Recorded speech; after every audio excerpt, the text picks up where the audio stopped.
Head down is the last position that we learn in the Freefly progression. Action. G'day guys, I'm Chico. Today we're going to talk about head down.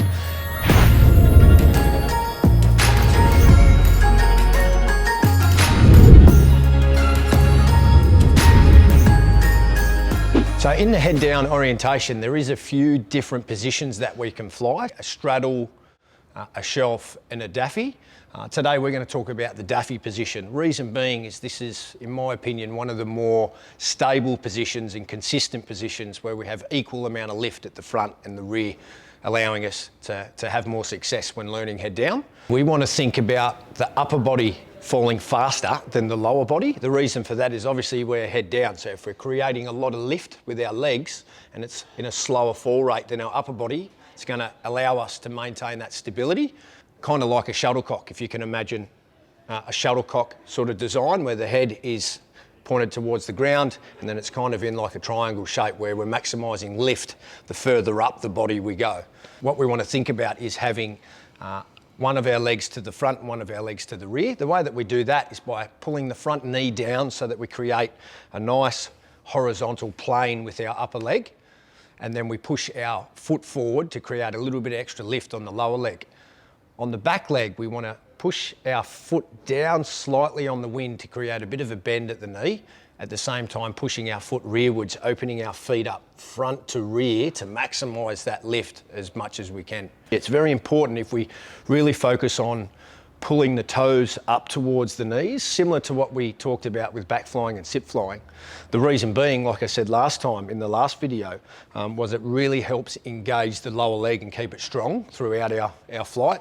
So with the upper body, the important things to focus on with the arms, there are two of them. The first one is we want to make sure that our hands stay below our elbows and then our elbows stay below our shoulders at all times. The second thing, which is also very important, is we want to ensure that we keep our elbows in front of our shoulders as well, so that we're not arching our chest, which creates a lot of drive, which is quite difficult to control. So we want to create a D-arch position with our upper body, unlike the position we learnt to fly when we fly head up. Head down is quite the opposite. We need to ensure that we keep our shoulders down as well, so we're not shrugging like this. The reason for that is it also helps with that shuttlecock analogy, helps streamline the upper body to ensure that our upper body is falling nice and fast. It's very important to ensure that we keep our head nice and neutral, so we're not pulling our chin up too much or our chin down. And in our natural head down position, it will feel like you are pulling your head backwards slightly as well, making sure that we're not pulling the chin up and looking down towards the ground, which is really common. Try and keep that chin down whilst we pull our head back so it's nice and neutral. To move around in the head down position, the first thing we will talk about is forwards and backwards. We can just push our head forwards slightly and then pull it backwards slightly, keeping it on the same plane to move in that direction.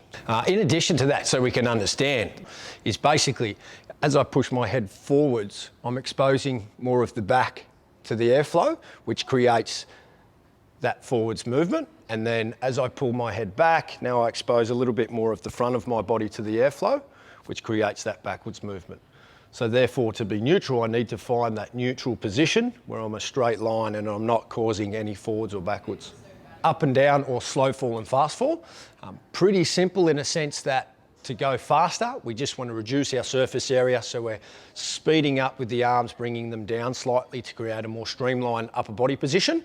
We can also do the same with the legs. However, we want to avoid taking our legs off the wind too much when we are learning to fly head down, because it can cause us to lose our stability. So initially, the best way to speed up is just by using the arms, bringing them down slightly.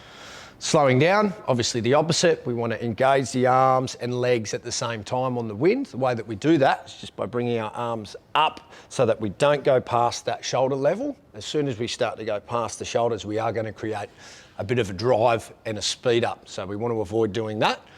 With the legs, we just simply want to ensure that we stretch those feet out front to rear as much as we can to create as much lift as possible.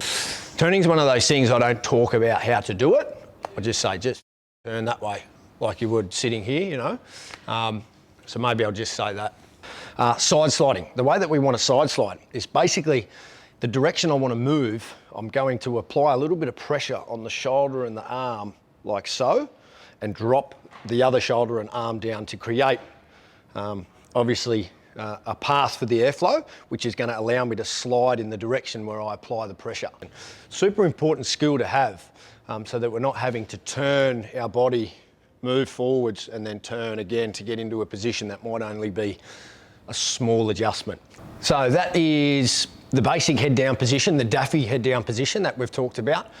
Basically, the important part is to think about the upper body always falling a little bit faster than the lower bodies. We want to be big with the legs, streamline with the upper body. That's going to allow us to maintain our stability. The common problems are just overusing the upper body and forgetting about the legs, which then causes the legs to lose the stability because they're trying to overtake the upper body. And that's going to make sense when we're showing it in the video, right?